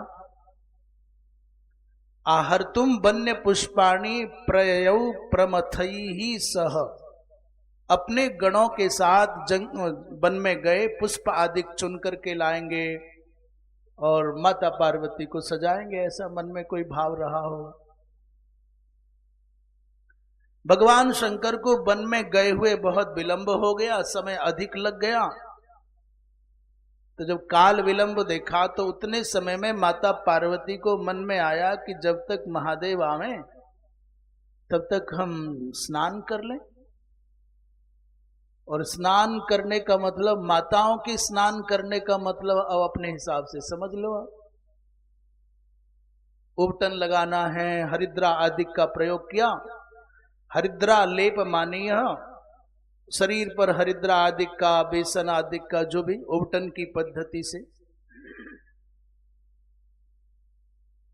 स्नान करने की भावना से जब उपटन लगाया तो थोड़े थोड़े धीरे धीरे सूखने लगा, उसे छुड़ाने लगे तो थोड़ा पिंड बन गया, थोड़ा उपटन का पदार्थ इकट्ठा हो गया। सोचा अब स्नान करने जाऊं, कहीं कोई आ न जाए, तो द्वारपाल कोई है नहीं। उस उपटन का, अन्य पदार्थों का पिंड बनाया, उसमें प्राण संधान किया, उसका नाम गणपति रख दिया, गजानन, गणपति गणेश रख दिया। और पुत्र भाव से माता ने कहा कि साभिरक्षार्थम मंदिरस्य महेश्वरी चिंतयामास विश्वेशाम अपि रक्षण कारिणी। यद्यपि समग्र विश्व की रक्षा करने वाली मां है, तो भी भगवान विष्णु का स्मरण कर लिया मूर्ति बनाते समय। ओहो, नारायण की इच्छा थी पुत्र बन करके मैं रहूं, माता के अंक में विश्राम करूं, दुग्ध पान करूं। तो निज गात्रतः हरिद्रा लेप मानीय पुत्र मेकम ससर्जच, पुत्र बना दिया उसको और भगवान विष्णु का स्मरण करके प्राण शक्ति का संचार कर दिया। लंबोदर हैं, बड़ी बड़ी भुजाएं हैं, चारु वक्त्र है, 3 नेत्र बना दिए, लाल रंग है, ऐसा लगता है जैसे मध्याह्नकालीन सूर्य उदित हो गया हो। जैसे ही नारायण का स्मरण किया तो उसमें नारायण सत्ता का प्रवेश हो गया, विष्णु प्रवेश हो गया। तो पार्वती के पुत्र हो गए, भगवान विष्णु का उसमें चिति सत्ता आ गई, चैतन्य सत्ता आ गई। भगवती मां पार्वती का द्वार रक्षक के रूप में, पुत्र के रूप में एक बढ़िया सैनिक मिल गया। और भगवान विष्णु का ये सौभाग्य पूर्ण हो गया कि ये मेरी मां है, मैं इनका पुत्र हूं। जब माता ने स्नान करने के लिए जाते समय कहा, बेटा जब तक मैं ना आ जाऊं तब तक द्वार के अंदर किसी को प्रवेश नहीं करने देना, ये कह करके हाथ में त्रिशूल दे दिया। अन्यत्र तो बड़ी रोचक कथा है। भगवान गणेश जी सर पर मुड़ासा बांधे, हाथ में दंड लिए, दरवाजे पर खड़े हैं छोटे से। वो अपने घर के मालिक हैं। भगवान शंकर देर से आए, थके हुए आए, पसीने में नहाए हुए। तो किसी से पूछना पड़ेगा, हालो हम आए हैं, अंदर आए कि नहीं आए। भगवान शंकर आए और बिना पूछे अंदर जाने लगे तो गणेश जी महाराज ने 12 मास उनको रोक दिया। ए कौन हो तुम, कहां जाते हो? शंकर जी ने पूछा, भाई तू कौन है?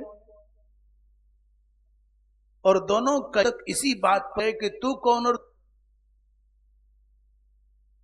तो शंकर जी कैसे कहें, इस घर का स्वामी हूं मैं, पार्वती का पति हूं मैं, क्या कहें अपने बारे में। गणेश जी भी अपना ठीक से परिचय ना दें और भगवान शंकर भी अपना परिचय ना दें। यहां तो उलझन कम हुई है। यहां तो सीधे क्रुद्ध होकर के भगवान शंकर ने त्रिशूल मारा। सुघोरम तम महाशूलम निक्षिप्तम शूल पाणिना, और उतनी ही देर में गणपति का सर कट करके धरती पर गिर गया, पर प्राण सत्ता नहीं गई। विशीर्षा माने शीर्ष रहित है पार्वती सोनो, परंतु नच प्राणान मुमोच, प्राण नहीं निकले। और ये कहो कि नवा शूलम महेश से, भगवान शंकर के शूल में सामर्थ्य नहीं कि गणपति के प्राण ले सके। वो सिरों भाग कट गया। उतनी देर में मैया स्नान करके आ गई और अपने पुत्र को धरती पर पड़ा देखा तो भगवती को बहुत क्षोभ हुआ। दरवाजे पर अपने पुत्र को इस दशा में देखा तो पप्रच्छा देव देवेशम सत्रस्ता मुनि सत्तमा, अत्यंत क्षुब्ध होकर के माता ने पूछा कि ये कैसे हुआ, ये किसने किया। तो भगवान शंकर ने कहा, भाई ये तो मेरे द्वारा हुआ है, ऐसा ऐसा घटना घटी, ये अंदर प्रवेश नहीं करने देता था। देवी मुझको पता नहीं कि तुम्हारा पुत्र है। भगवती मां जगदम्बा ने कहा कि अब एक ही समाधान है, इसका जीवन दान दो, इसको जीवन दो। शिरो में देहि पुत्रस्य मां चिरं कुरु तत्र वै। भगवान शंकर बड़े विह्वल हो गए, बेचैन हो गए, भाई क्या करें, तो घर में ही गड़बड़ हो गई।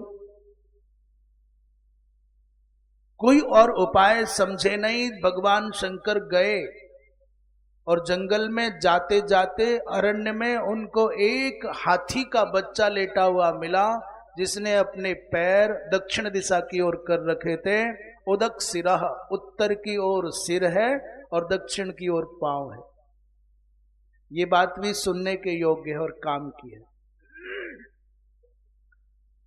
उदक सिरस मेकत्र शयानम स महेश्वर और तत्शिरच्छेदने पाप रहितत्वा तद अच्छिनत। यहां लिखा है भगवान शंकर ने देखा कि उत्तर की ओर इसका सर है, दक्षिण की ओर पैर है, इसको मारने पर मारने का पाप नहीं लगेगा। ऐसे रहस्य क्या है, हमारी जहां तक समझ में आता है उसको प्रस्तुत करेंगे। क्यों पाप नहीं लगेगा? सामान्यतया हमारी जो सनातन धर्म की आचार संहिता है उसमें भी वर्णन आता है कि हमको कभी भी पूर्व दिशा की ओर और दक्षिण दिशा की ओर पैर करके नहीं सोना चाहिए। समझ रहे हैं हम क्या कह रहे हैं? हम जब शयन करें घर में या बाहर कहीं भी, तो हमारे पैर कभी भी पूर्व दिशा की ओर नहीं होने चाहिए और ना ही दक्षिण दिशा की ओर होने चाहिए। बोले यदि पूर्व दिशा की ओर पैर करके सो गए तो क्या हो जाएगा? बोले पूर्वे तो प्रबला चिंता, तुमको पता भी नहीं चलेगा और आपका चिंतन, आपका जीवन नकारात्मकता से भर जाएगा। अचानक क्यों टेंशन है पता ही नहीं चलेगा आपको। पूर्वे तो प्रबला चिंता और दक्षिणे मरणम ध्रुवम। सुदीर्घ काल तक निरंतर दक्षिण दिशा की ओर पैर करके सोने वाले व्यक्ति की आयु घटती है, रोगों का घर बन जाता है और जिएगा तो प्रारब्ध के अनुसार अपनी सीमा तक ही, परंतु जीवन का उत्साह मर जाता है। अकर्मण्यता से, ग्लानि से, अनुत्साह से और विभिन्न प्रकार की व्याधियों से जीवन भर जाता है, शरीर गिर जाता है।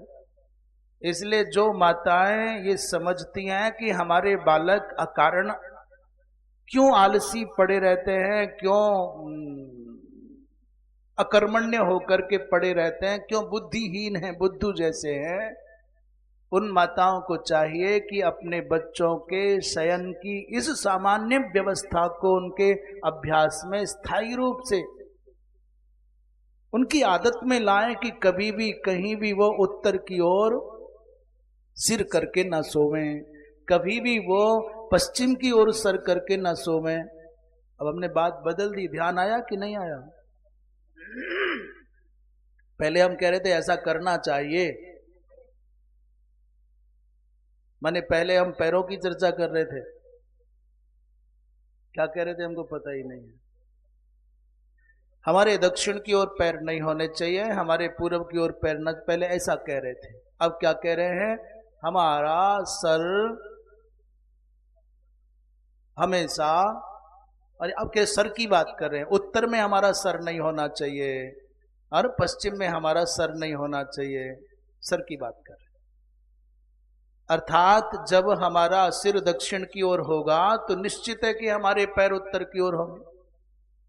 जब हमारा सिर पश्चिम की ओर होगा, पूर्व की ओर होगा, तो निश्चित हमारे पैर पश्चिम की ओर होंगे।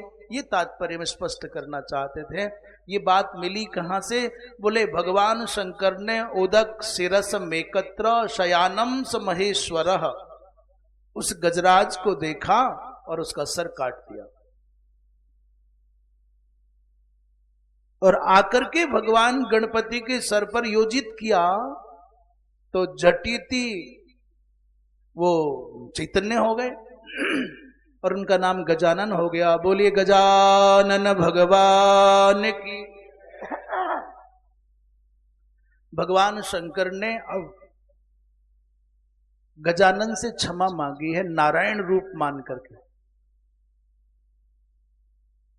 ये सब थोड़े थोड़े गोपनीय रहस्य हैं। भगवान शंकर देव देवोपि तम ज्ञात्वा, जब भगवान शंकर जान गए कि सामान्य नहीं, ये तो ये गजानन के रूप में, गणेश के रूप में विष्णु हैं, तो ज्ञात्वा जातम नारायणम, अरे ये तो नारायण है। जब ये जान लिया तो भगवान शंकर भगवान नारायण से कह रहे हैं, सापराध इव प्रभु।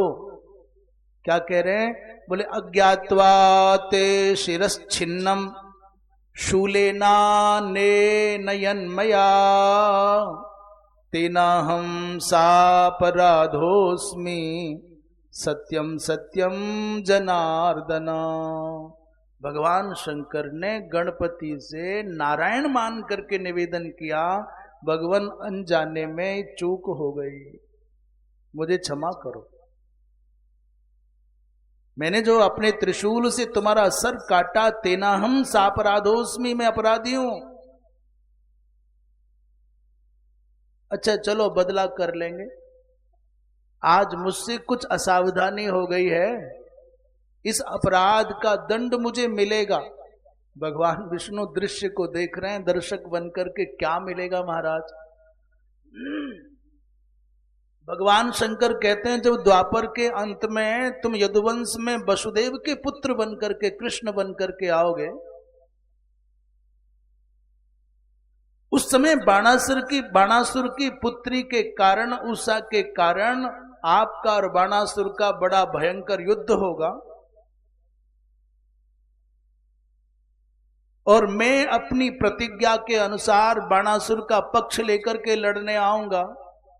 तो केशव, जब तुम्हारा हमारा दोनों का युद्ध होगा, तब तुम्हारे एक बाण से तत्राहम सर्वलोकस्य पश्यतस्तद्रणाजिरे, सारे संसार के देखते देखते उस युद्ध के मैदान में, युद्ध क्षेत्र में, ससूल स्तंभितो वश्यम भविष्यामि त्वयैवहि। आज मैंने अपने त्रिशूल से आपका सर काटा है और एक समय जब आवेगा बाणासुर के पक्ष में मैं युद्ध करूंगा तुमसे, तो तुम्हारे एक बाण से मैं त्रिशूल के सहित स्तंभित हो जाऊंगा, तब हमारा तुम्हारा हिसाब बराबर हो जाएगा। भगवान विष्णु ने कहा प्रभु तुम्हारी लीला है, चाहे जैसे करो। शिव पुराण में तो इस प्रसंग को ऐसे कहा जाता है कि भगवान कृष्ण का भगवान शंकर से युद्ध हो रहा था, कार्तिकेय का गणपति जी से युद्ध हो रहा था, और उनका बलराम जी का संभव था। ऐसा ऐसा दोनों पक्षों के लोग लड़ रहे थे। तो भगवान कृष्ण भगवान शंकर के सामने पार नहीं पा रहे। तो भगवान कृष्ण ने धीरे से कहा भोलेनाथ, यहां हमारी नाक कटाने के लिए बुलाया है क्या? शंकर जी ने कहा नहीं नहीं। तो फिर काहे लड़े हो, थोड़े ढीले पड़ो। महादेव किसने बुलाया मुझको यहां? महादेव ने, हमने बुलाया। बोले इसके अभिमान को चूर करने के लिए आपने बुलाया, तो फिर बीच में क्यों खड़े हो? महाराज मैं मनुष्य के स्वरूप में आया हूं, मेरी हार हो गई तो सब खत्म हो जाएगा। पर भोलेनाथ तुम हार गए, तुम पीछे हट गए, तो तुम्हारी भगवत्ता पर क्या कमी आनी है, इसलिए थोड़ा रास्ता दो। तो भगवान शंकर ने कहा मारना मत, मुझको जृंभास्त्र छोड़ करके बैल के ऊपर सुला दो और अपना काम पूरा कर ले। बड़े लोग बड़े कलाकार होते हैं, और बड़े लोग सब जगह ही कलाकार होते हैं। आप ये मत समझना कि आपस में लड़ रहे, एक दूसरे की शादियों में गलवैया कर आते हैं और तुम मरे जा रहे हो जिंदाबाद मुर्दाबाद।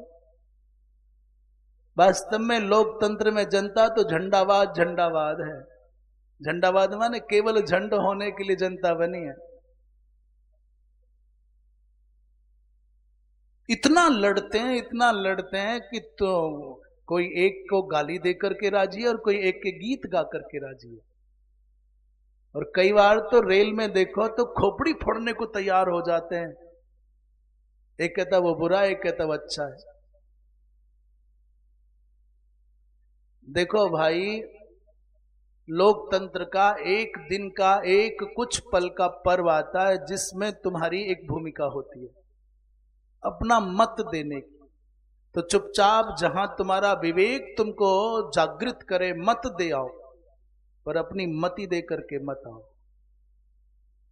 यदि मत दोगे, विचार पूर्वक मत दोगे, राष्ट्र के हित को विचार करके मत दोगे,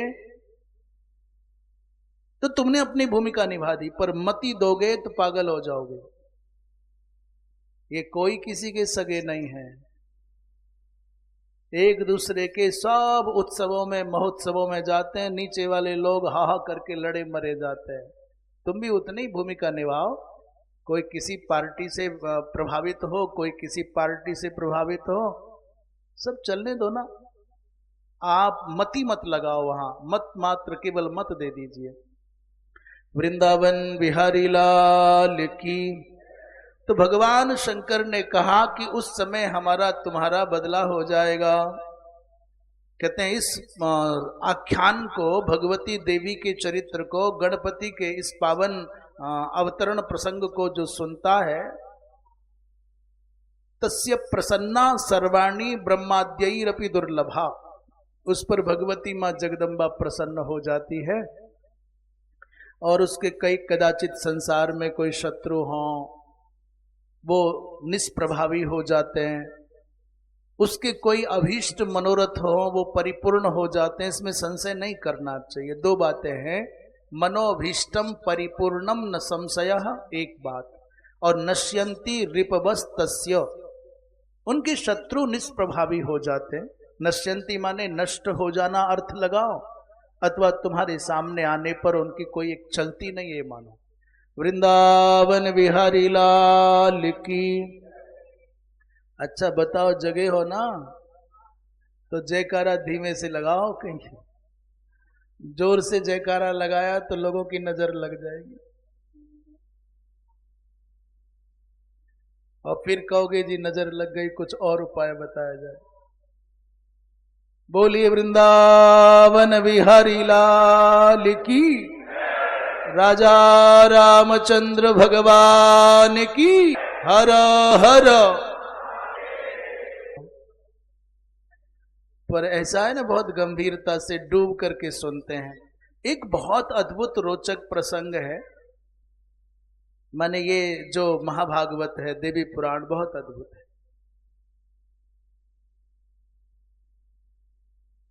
कहते हैं इन भगवती की पूजा भले ही असमय में करो, परंतु करो। अकाले वार्षिकीम पूजाम याम चकार रघुद बह रावणस्य वधार्थाय भक्त्या परमया युतः। यहां से भगवान राम की कथा प्रारंभ हो जाएगी। हम उसकी भूमिका का सूत्रपात कर दें, चर्चा कल करेंगे। भगवान राम ने ऐसा कोई निर्धारित मुहूर्त नहीं था। अकाल माने असमय में।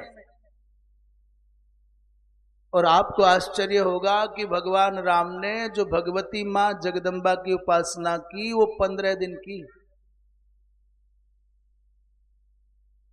रावण पर विजय प्राप्त करने के लिए भगवान ने भगवती जगदम्बा की पूजा की 15 दिन। देवर्षि नारद को बनाया आचार्य, और मूर्ति तो वहां थी नहीं, पूजा के संसाधन भी कोई बहुत नहीं थे। तो समुद्र के तट पर बेल का पेड़ था, बिल्व के मूल में भगवती की भावना करके पूजा हुई। हमारे गुरुजन बताते थे कि जिनको नित्य रुद्राभिषेक करने का नियम हो और कहीं शंकर जी उपलब्ध ना हो, ना अपने ना मंदिर कहीं, तो बोले गंगा नहाओ, जहां भी नदियों में नहाओ, वहीं अपने अंगुष्ठ पर ही मंत्र से अभिषेक कर लो। बोले हो गया। लो, सनातन धर्म ये है। परम श्रद्धेय अनंत श्री विभूषित ज्योतिष पीठ के शंकराचार्य धर्मावतार पूज्य स्वामी श्री कृष्ण बोधाश्रम जी महाराज, जिनके बारे में कहा जाता था कि उनको दर्शन कर लें तो जो शास्त्रों में संत के लक्षण है वो मूर्तिमंत दिख जाएंगे।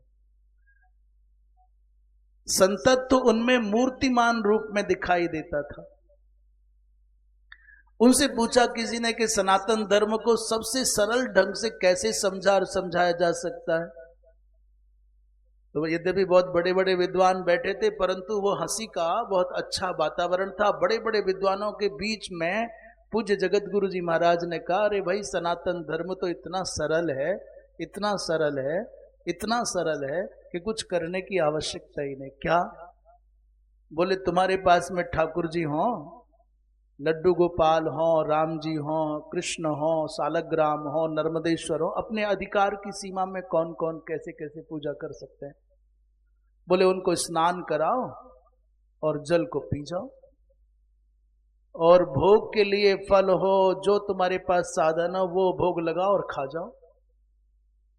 उसको हल्के शब्दों में कहा कि धो करके पी जाओ और दिखा करके खा जाओ। यह है सनातन धर्म। इसकी व्याख्या क्या? भगवान को आपने आमंत्रक, समंत्रक, स्वभाव, अभाव, जैसे भी बना तुम्हारा, अभाव से, स्वभाव से, स्वभाव से, प्रभाव से, जैसे बना वैसा अभिषेक कराओ, स्नान कराओ। भगवान को स्नान कराया तो वही गंगोदक की भांति पावन हो गया, चरणोदक हो गया, तीर्थ बन गया, तीर्थोदक हो गया। अब उस जल को कहां फेंकोगे? अपने सर पर लगाओ, जो करना है करो, पर शेष जल पी जाओ। एक बूंद भी आपका व्यर्थ नहीं गया, वृथा नहीं गया। सामान्य जल जिससे आपने भगवान को स्नान कराया वो अब सामान्य जल नहीं रहा। क्या बन गया? बोले गंगोदक के समान पावन हो गया, वो तीर्थोदक हो गया, वो भगवान का पादोदक हो गया, चरणोदक हो गया। और तुम्हारे पास में फल है, मीठा है, मेवा है, जो पवित्र अन्न है, उसको भगवान के सामने भोग के लिए रख दो। और जब आरती पूजन हो गया, सब कोई हो तो बांट के खा लो, नहीं हो तो अकेले ही स्वाहा। इससे ज्यादा सरल सृष्टि में और क्या उपासना पद्धति होगी भाई? एक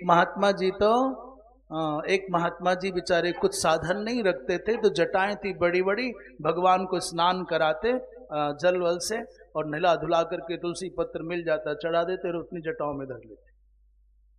इससे बढ़िया सिंहासन बताओ, लाओ चांदी का लाओ कि सोने का सिंहासन लाओ, यहां रखो कि वहां रखो, यहां रखो और उठा करके स्नान कराओ और छुपा के फिर धर लो, किसी की नजर न लग जाए। हमने सुना है पूज्यपाद धर्म सम्राट स्वामी करपात्री जी महाराज प्रारंभिक अवस्था में सालग्राम भगवान रखते। किसी ने पूछा कि दक्षिण की यात्रा पर जब आप थे, साधन कोई था नहीं, करपात्री आप थे, तो ठाकुर जी कहाँ रहते? अरे बोले उसमें क्या आफत आती है, दंड भगवान के साथ में ठाकुर जी को बांध लेते, छोटे से सालग्राम जी, छोटे से नर्मदेश्वर, और जब पूजा करनी हो तो स्नान के साथ अभिषेक कराओ और फिर वापस वही बांध लो दंड में। भक्त कैसे अपने नियमों का निर्वाह करते हैं। ये अकाले बारिशकीम पूजा, राम जी ने असमय में बारिश की पूजा संपन्न की, और क्यों? बोले रावण के वध के लिए। भाई संसार में चाहे कितना भी असाध्य क्यों ना हो, कितना भी असंभव लक्ष्य क्यों ना हो, कितना भी जटिल और कठिन क्यों ना हो, भगवती की कृपा से कुछ भी लक्ष्य ऐसा नहीं जो पूर्ण ना हो। कब किया भगवान राम ने? बोले आश्विन कृष्ण पक्ष की नवमी से आरंभ किया भगवान राम ने भगवती का आराधन। माने कब? श्राद्ध पक्ष की नवमी से। दुर्गा पूजन का आरंभ भगवान राम ने किया श्राद्ध पक्ष की कनागतों की नवमी से। कृष्ण नवम्याम तु समारभ्य दिने दिने यावन महानवम्ये तत्पठंस्तावत दिने दिने। और जब वो शुक्ल पक्ष की नवमी माने नवरात्र की नवमी आई तब तक चला, माने पूरे 15 दिन। भगवान राम ने इस भगवती की उपासना के द्वारा ही रावण जैसे राक्षसेश्वर को मारा। और इस उपासना को जो करता है, कहते हैं अश्वमेध फलम प्राप्य मोदते चिरंग देवी, उसको अश्वमेध यज्ञ करने के बराबर फल मिलता है। इस कथा को जो श्रद्धा पूर्वक सुनता है उसको भी पुण्य यशो वृद्धिर जायते मुनि सत्तमा, उसके पुण्यों में वृद्धि होती है, उसके यश की वृद्धि होती है। शेष चर्चा अब इसकी कल होगी।